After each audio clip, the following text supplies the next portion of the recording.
Welcome to Achieve Your Health Goals. I'm so glad that you're here today. My name's Prue Eddy and I'm an osteopath, and I'd really love to introduce Courtney Maxwell. She's on the line. Thanks for Hi, I'm also an osteopath. Courtney's an osteopath too. It's nice to see your face. Yeah, absolutely. We're not getting to see each other as much at the moment at the clinic because we're currently in the shutdown period with Covid-19. So if you're watching a recording of this maybe sometime in the future, then you know what's happening now. And we thought it was a good opportunity to think about, maybe a lot of people are making a lot of lifestyle changes at the moment as a part of what's happening, and that we thought that this is an opportunity maybe to take some time out and reflect, as well as think about, okay, could we maybe set some kind of positive thing that we can do for our health, because obviously health's really on everyone's minds at the moment. How can we set health in a positive way and think about the things that we can implement to maybe, how are we going to get through this individually and collectively together. And so we're going to make some copy of some notes available to you. So if you're interested, rather than a download, actually what you can do is you can email us. We'll have it written up at the end, and we can definitely send them out to you. And the same with the implementation cheat sheets. We can send them out as well if you'd like them, and we can help you make a plan, as well as we've got an opportunity for some one-on-one support if you would like that too. So who is this presentation for? So really, I think, it can be for adults, it can be for people who are still working. So essential workers trying to get a little bit of maybe time out is maybe an important part for them at the moment, or us, we are still working. And, in some ways, I'm busier than ever. I'm treating, managing the clinic, making a lot of changes, and then taking care of our families. So just because, it's the shutdown period, you're not necessarily quiet. But some people are at the other end of the spectrum, aren't they, Courtney?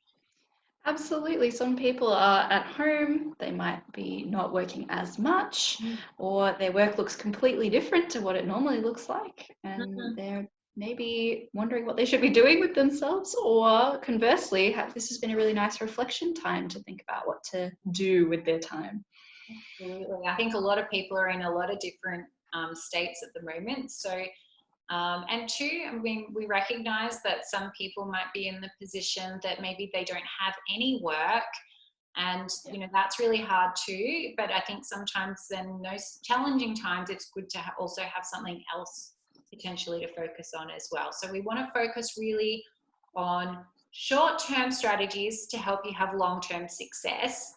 And so it doesn't matter if you're an adult, you can implement these types of things with kids as well. Age isn't a barrier. It doesn't matter if you're a man or a woman. Like this is something that can be for anyone. Okay, so really we want to think about, is it a guide for lasting change?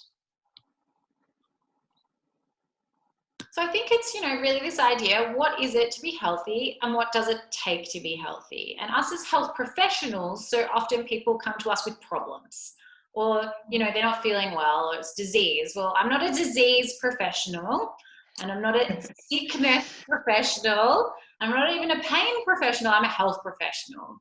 And Courtney's a health professional, and we love to focus on health because really it's those preventative things that we can do that help us to feel great. And that's what, both of us are so passionate about. And, so we love to be able to do and give some of these things to you, because what it means is that we're really getting to our core purpose and our core values and things that we really want to be sharing with you on a longer term basis. And so what I think is really nice is helping you to identify your own health goals. And we're going to talk about the 5 keys to healthy goals and how to achieve them, as well as trying to make a bit of a plan around, having some hurdles or things that might get in the way of getting on track to the things that we're aiming to do, and that's something that we've set up for ourselves. And with that, if we know what our barriers are, what the hurdles are, what the challenges are, that it also helps us to create opportunities to make a different plan for in those circumstances as well. So who's behind this webinar? Obviously myself and Courtney, as well as Clementine, who works with us as well. She's been behind the scenes today, so thank you, Clem. And so as osteopaths, that from our philosophy is that to find health should be the object of the doctor. Anyone can find disease. And so really we've always been very focused on preventative health measures and taking people closer towards health. And, osteopathy has been around for over 100 years. And then I thought that this quote was really nice, given particularly the World Health Organization are in the news a lot at the moment, and that, they also recognize that health is a state of complete physical, mental, and social well-being, and not merely the absence of disease or infirmity.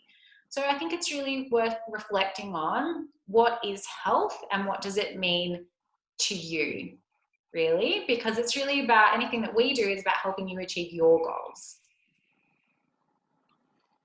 That's it. And so this is a really interesting concept. Some of you may have heard of it. And so this is the blue zones. So what are the blue zones? So there's areas around the world where the average age that people live to is over the age of 100. And they don't just live over 100 because of some amazing medical system keeping them alive, but they're living for over 100 because they're living really well.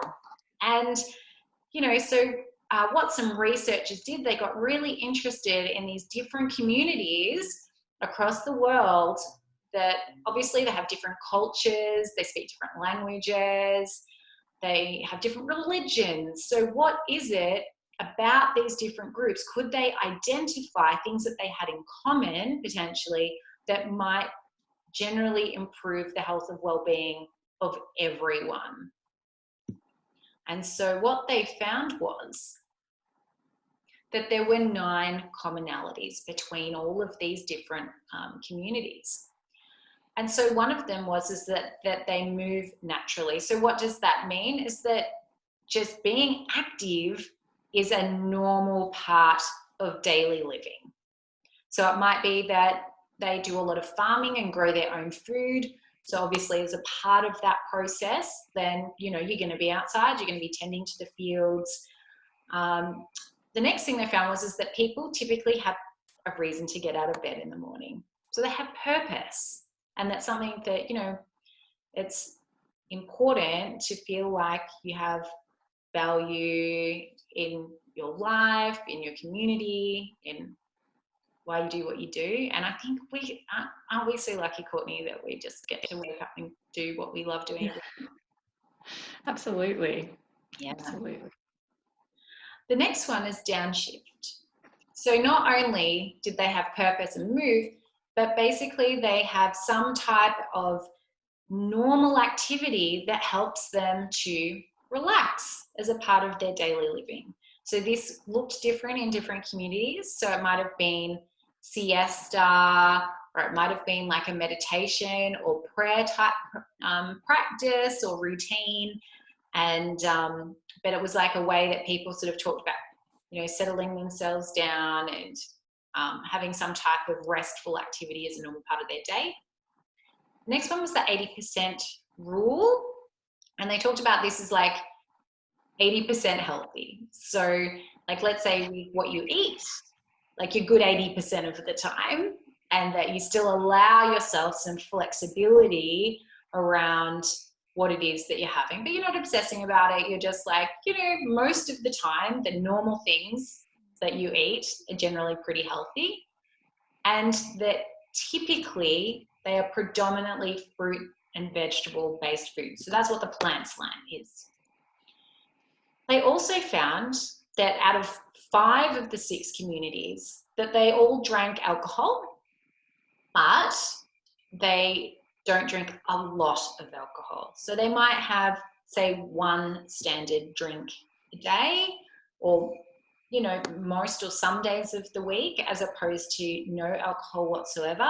But what they found was continuously is that there was no binge drinking. Okay. So, you know, they'd always talk about, you know, having a glass of wine with dinner is fine, you know, this sort of thing. Or what they found was wine at 5 seemed to be a bit of a common theme. But, you know, a little bit of alcohol is okay, but a lot we know is detrimental to our health. They also found that people lived as a part of a community. They had a tribe, and that they know their neighbours and they have good relationships with the people who are around them. That was something that was really important. But that their loved ones and their family members came first. And often in these communities, people often lived very close to other family members or even potentially in the same home. And that people typically belong to some type of spiritual or like community organization or religious group.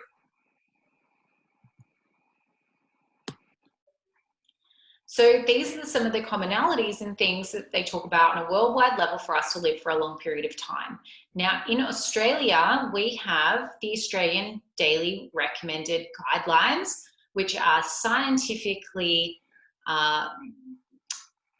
supported concepts and things that are recommended that we do to improve our daily living as well as our health over a period of time. So we know that if we do all of these things, that chances are we've got a higher chance of living a healthier, longer life. That's so it. Yeah. So Courtney, tell us a bit more about the Australian Recommended Daily Guidelines. Sure. So we have some recommendations about all 6 of these areas. So we've got fluids or hydration, food, sunshine, sleep, movement, and alcohol and smoking. So if we go to food, for example, most of us know that we should eat roughly 2 fruits and 5 vegetables a day, and yet 4 in 5 of us don't actually eat enough fruit and veg. So that's an excellent one to focus on as part of a healthy goal program, because it's very quantifiable and it's pretty, you know, it's easy to recognize. Another one that's really relevant right now is sleep. So most adults need about 7 to 9 hours, and hopefully at the moment people are actually getting the required amount. They're not stressing so much over work or having to commute, which would make a big difference to that. And we also might talk about alcohol. So alcohol at the moment, we know that about 70% of Australians are drinking more than they ordinarily do, which is a little bit concerning. Yeah, I know they even had to put restrictions on certain stores to stop people from buying so much alcohol at the start of the virus and the start of the shutdown. So obviously alcohol is pretty top of mind, I think, for people at the moment. And they're using absolutely a self-soothing tool potentially. For sure, it's definitely a coping mechanism for some people, which is interesting. When we just talked about the wine at 5, this is kind of a different sort of slant on using alcohol to cope. We definitely need to be aware of what we're doing and when we're doing it, I think.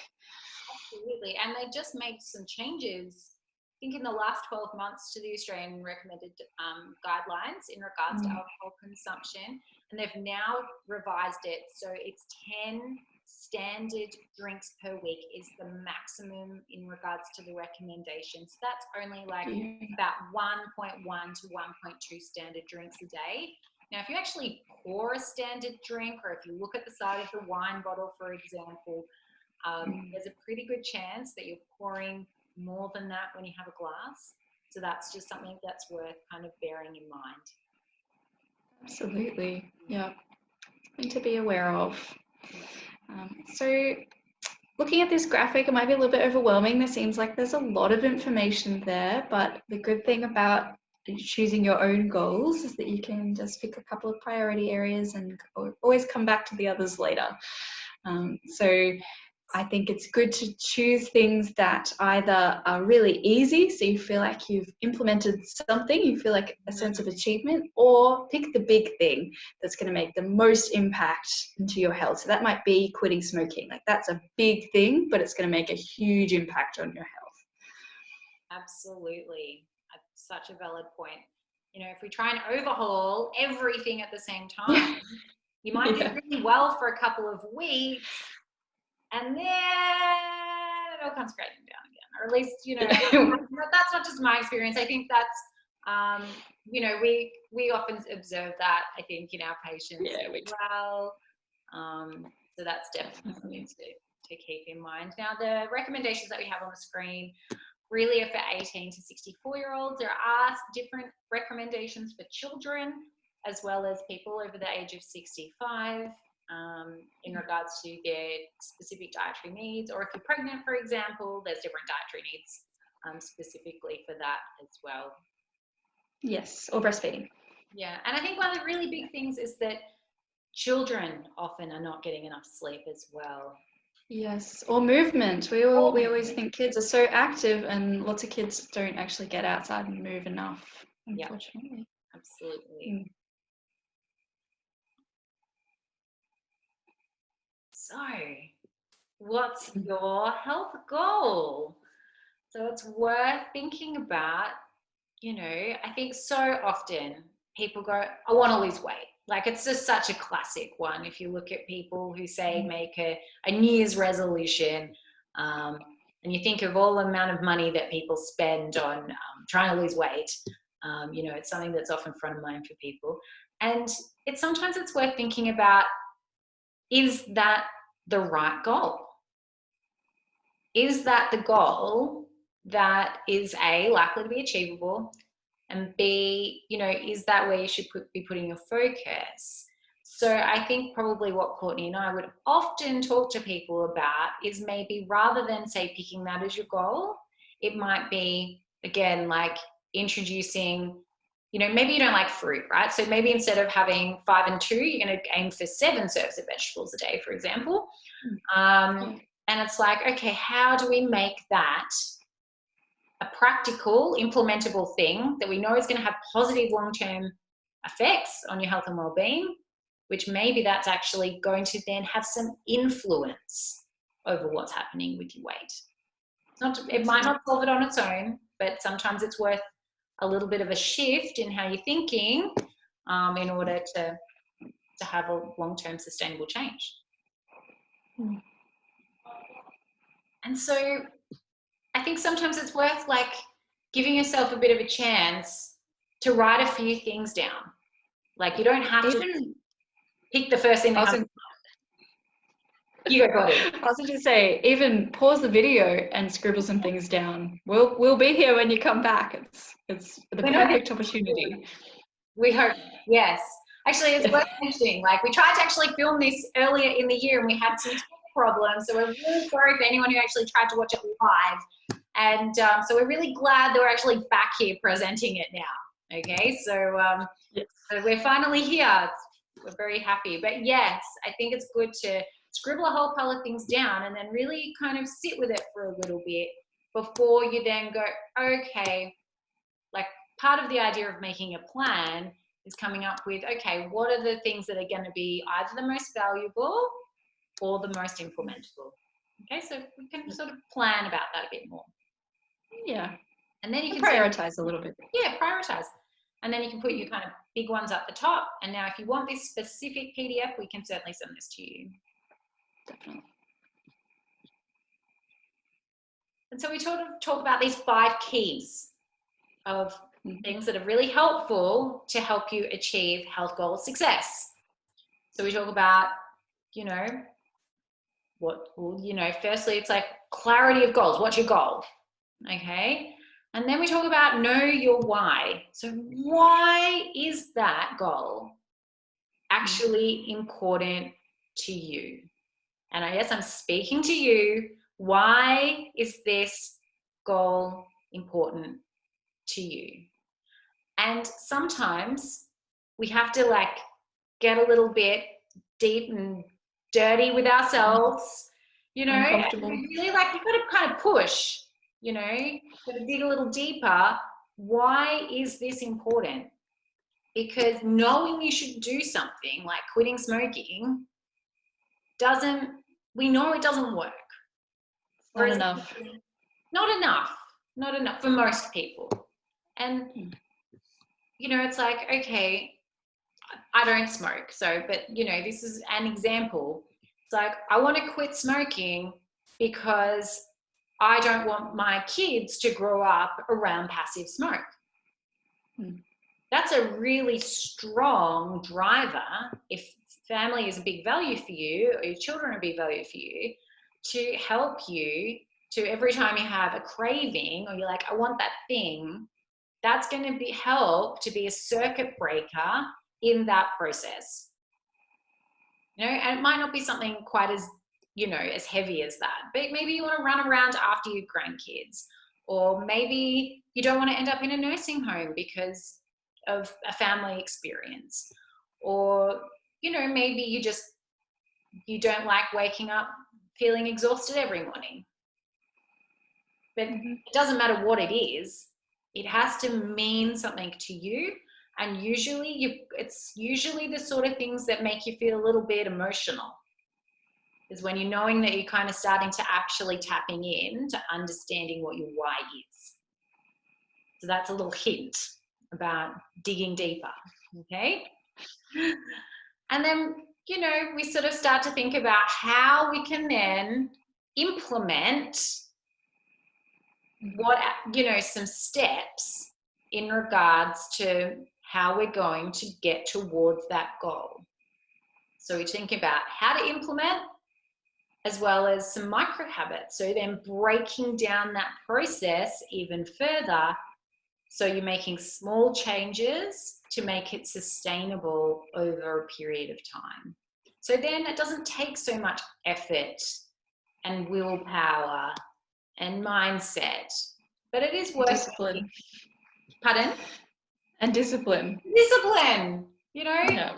if you're relying on discipline all the time, it's pretty hard. It's exhausting. That's not going to be helpful. No wonder you're tired when you wake up in the morning. Yeah. So that's why we're going to challenge you. This is a good time to stop and pause the video to think about, what is my why? Why do I want to do this? Why am I sitting on this webinar? Why did I make that decision? You know, obviously there's something in you that's saying, I think I need to make some changes. Okay, so, you know, this is your moment. This is an opportunity. And I think so for so many people, you know, you're not going to have another opportunity potentially like what we're experiencing right now, in the sense that lots of people do have more time and or are being kind of questioning their values about how do we want to live? How are we going to get through this situation, and how do we want to live moving forward out of this situation? Absolutely. I mean, this is a life-changing thing. This would be something we tell our, you know, the next generation about. Absolutely. Even if it's not, you know, directly impacting you, our whole society is going to be different after this. Yeah, absolutely. And I think that, you know, I think there's going to continue to be challenges. And I think that all of us wish that we weren't in this situation right now. But we have to find a little shining light about, you know, what are some good things that can potentially come out of this situation. And yeah, everyone has to, I think, has an opportunity to find that for themselves. And that too then comes into what's your mindset. And that if you say that it's hard, chances are it's going to be hard.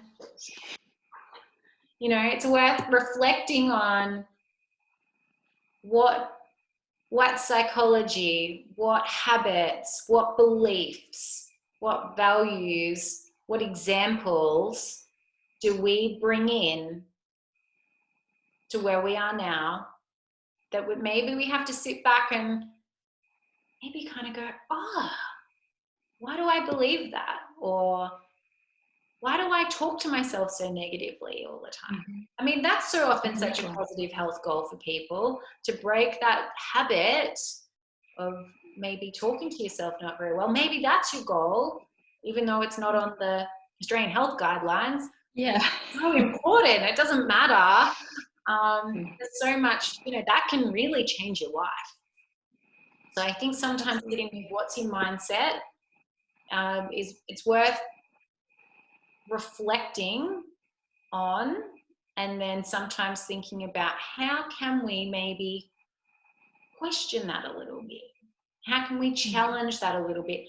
How can we maybe see it from a slightly different angle to help us maybe start to make some changes?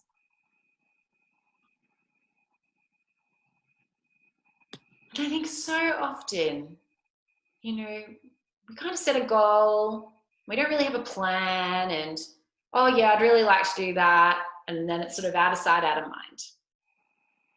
And what can be really useful is really visualizing. Some people do those beautiful dream boards, and it doesn't matter. We've been talking about doing this as a clinic, by the way. And we have.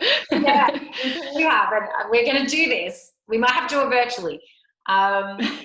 Anyone requests it, maybe we'll do that as a session online. I don't know, but that could be really fun. But visualizing what is it that you want your health to look like, and that doesn't necessarily mean a particular size, but it might be that you're doing a particular activity that maybe you couldn't do before because maybe you were tight and stiff, or you caused you pain, or you didn't have enough fitness to do.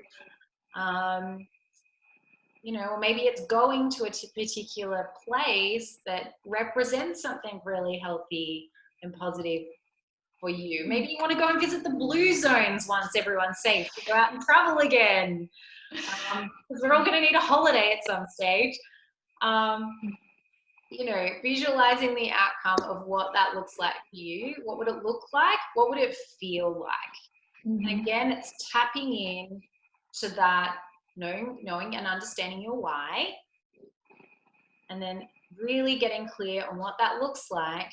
And then potentially, if you create something, and it might be like you writing it down if you're that kind of person, or it might be an actual picture that you stick up on the inside of your cupboard that no one else sees, or a mirror, or maybe you make it the screensaver on your phone.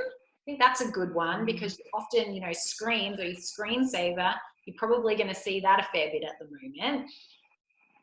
Paint the picture about it meaning something to you, and that's something that you're then getting kind of this subconscious reminder to help to keep you on track. That's it. And also, we know that if you speak nicely to yourself about something in the past tense, like it has already happened, it tends to actually happen. So if with the how do you feel to accomplish your goal, if we say, I feel like I'm friends with myself, that sounds ridiculous without context, but if you practice saying this sort of thing to yourself, in actual fact, you will become friends with your inner self. You will talk to yourself more nicely, as if you are your own friend. It's a bit funny when you're kind of stepping into it for the first time, but with practice, it gets easier. A motto can be quite good too. That's why, like with say quitting smoking, like they'll often, like from hypnosis practices and things, you have affirmations, or like an affirmation. That's right, or a motto. I went through a phase a couple of years ago to help me get my fitness back on track, that I am a recreational athlete. And I know it sounds really dumb, but it actually was, it's part of a representation of who I am. And so therefore, it was something that helped me to sustain getting more movement, which, we advocate with people all the time. And, of course, we, just like you, have times that we fall in and out of different habits and routines and things. But so often it's not so much about that you get off track. It's that you get back on track again. It's the getting back up. That's the most important part. Yeah, that's right. Exactly. And the more that you do that, the more you sustain it, the more that it's a habit, the less you then, I will always brush my teeth twice a day. I don't think about brushing my teeth because it's just part of what I do. Yeah. And if these other things are just a part of the thing that you do, you don't think about it anymore, that's really when it's just become a part of your life. And really, that's what we're aiming for with any of these things.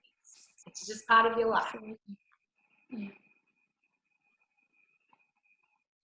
But this is where sometimes knowing your hurdles, and Courtney and I were having a chat before we were doing this, and we're talking about what potential hurdles could be. And I think you named a couple of really good ones.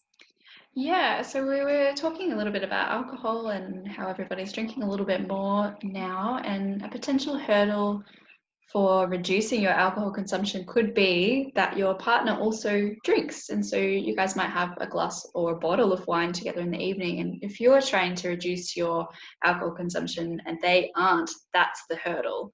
So a potential solution to that hurdle is that either you both try and reduce your alcohol, so you've got support from the other person, or you at least have the conversation like, I'm trying to drink less. I'd like you to support me in that. Just having a buddy can be really helpful there. Yeah, or a sounding board. And maybe if your partner is not on board, or maybe you live alone, you can have a friend over Zoom and you can have a mocktail together. You know? Or a cup of tea. Yeah. That, you know, someone that you're doing it with, even if you're not physically in the same space, you know, because we're practicing physical distancing, with social solidarity, so we all get together as well as we can. And you know, I think the more that you can break down and identify the things that have gotten in the way in the past, maybe like you're like, I don't know what my hurdles are. It's like, okay, well, what stopped us from doing this before? And then, you know, usually you can kind of start to uncover what some of those things are. Pop them down and then think about, okay, how can I make a bit of a plan for if this situation arises? That's it. And so often I see people who go on some really strict eating plan, and then they haven't eaten sugar maybe for like 3 months, and then they have one bit of sugar, and then the next thing you know, they've eaten like 3 boxes of Tim Tams, and I don't know, they're having frozen Coke, and they're driving through the hills, and, you know, like later, you know, and that kind of classic fell off the bandwagon. You know, and when we come back to, say, the blue zones, what did they talk about? They talked about the 80% rule. That's it. You've got to give yourself a little bit of room and a little bit of forgiveness. It's okay if you had sugar that one time. It doesn't mean the whole thing is just a bust. Right. Forgiveness is such a good one. And so often we forgive ourselves. Yeah. Sometimes we have to forgive others, and sometimes we have to forgive really silly things like the cake was talking to me. Whatever it might be. The person that baked the cake was problematic. Yeah, they weren't supporting me. Forgive them, okay, and then you can forgive the people at the supermarket that sold them the sugar. And then you can, you know, like whatever it is that you need to do, that's okay. It's okay. It might feel a bit ridiculous, but it's totally fine. If it helps you, it's good. Yeah, that's it. So one option that we can do is make SMART goals as a way to help us to break down this process a little bit more, get a bit clearer about exactly what the goal is. That's it. This is our kind of micro steps, helping it be a bit more attainable. So most people have kind of heard of SMART goals, even if they haven't implemented them themselves. So SMART is an acronym. It stands for specific, measured or measurable, achievable, realistic, and in a time frame. So when we talk about specific, that's kind of what we were getting at before. You want to have a really clear idea of what it is you're trying to achieve. So it helps to be able to measure it, which is why the M's there. So, you know, I want to eat 5 serves of vegetables a day. That's a measurable, specific thing. And then achievable comes in. So this is where we look at things like, I want to run a marathon. That might be achievable for you, but we've got to look at the time frame. So I want to run a marathon next week. Maybe it's not achievable if you don't run. But I want to run a marathon next year. That probably is achievable if you put in the right training and implement good strategies in preparation. So being achievable, realistic, and time-based helps us to keep track of and make a plan to actually get to the end point. Mm. Absolutely. And I think it's important that the goal, whatever it is, doesn't have to be as big as a marathon. I'm not going to. Not at all. That's not my goal. Okay. No. The goal has to be bigger than the hurdles that you've identified. Yes. And, so you can recognize the hurdles there, but that other thing is more important. And so even if you fall down one day, it's okay. And we can practice forgiveness, and we can have a tool and plans, things to help it get us back on track, be it someone's helping keeping us accountable or whatever. But then we get back on the bandwagon and go, okay, we're going to go back to measurable again. Okay, how many times did I achieve that this week? That's it. Exactly. And you don't have to have 7. It doesn't have to be 7 days a week. Maybe start with if it's getting more sunshine outside. We're heading into winter. That's a good one. And so it might only be realistic that you can do that 3 times a week. Especially given Melbourne's weather. Right. But that's better than 0 or once. Yeah. And so you didn't fail if that didn't happen. It just helps you to make a plan to, tick off the achieved at the end, as we're trying to have as many steps in place as we can to make that possible. That's right. Exactly. And again, too, like that time frame thing is really helpful as well. And usually starting off with a shorter time frame is good, because if you say, I'm going to do this thing for the next 9 months, that's hard. Putting a lot of pressure on yourself. We'll support you. Of course. But that's a big thing to do. Maybe start with aiming for, I'm going to do this thing for 3 weeks and see how I feel about it. And then maybe we have to tweak some of these little measurable things, some of the SMART goals, to make it sustainable over a period of time. So it's like brushing your teeth. And so again, this is another opportunity to pause, maybe get out a book, or you can request this PDF from us. We'll happily give it to you. We want to share.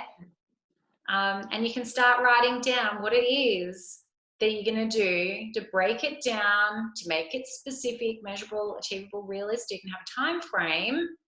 This is what it's going to help you to do. Right? How are you going to do that? And again, it doesn't have to be about what you're going to do every day. Some people that works well. Some people's brains work like that.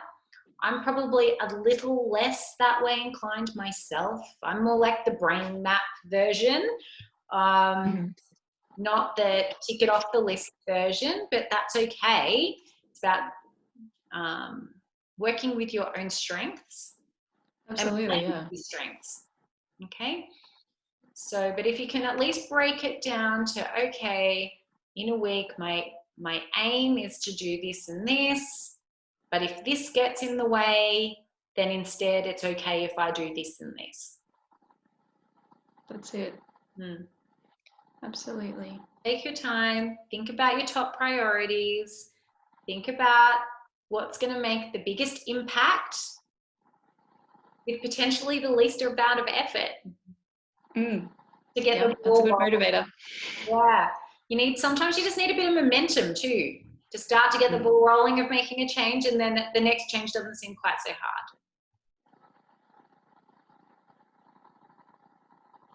So I think it's a good time for a recap. So what did we get out of today? Hopefully something.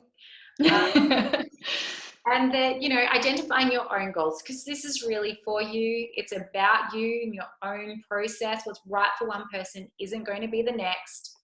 And it's worth thinking about being holistic about your whole life, not just thinking about food and water and sunshine and mineral deficiency and exercise and sleep, but thinking about values, thinking about purpose and reason to get out of bed in the morning, thinking about being a part of a community.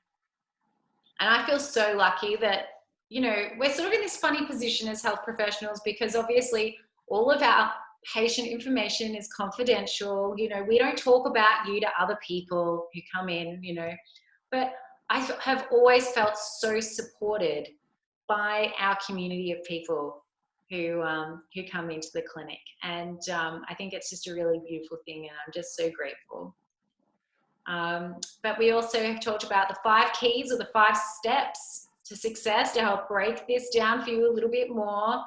Like we said, we're more than happy to give you a recap PDF. Just get in touch with us. We've got details at the end.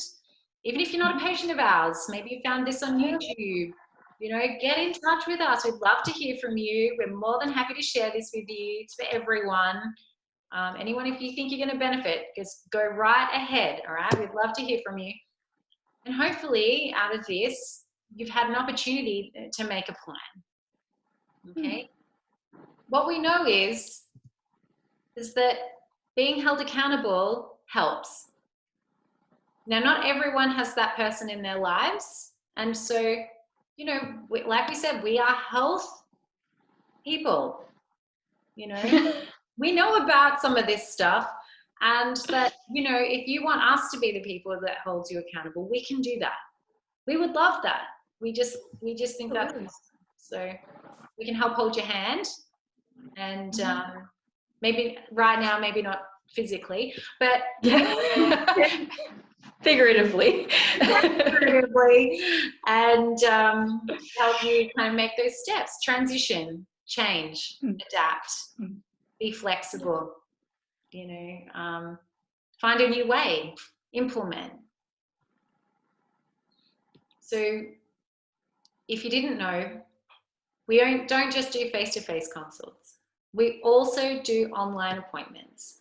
And I think just we've had so much overwhelming support, and people have been really enjoying the online appointments that we've been having. And I think so much of that is that it's really been an opportunity to get your health back in your own hands.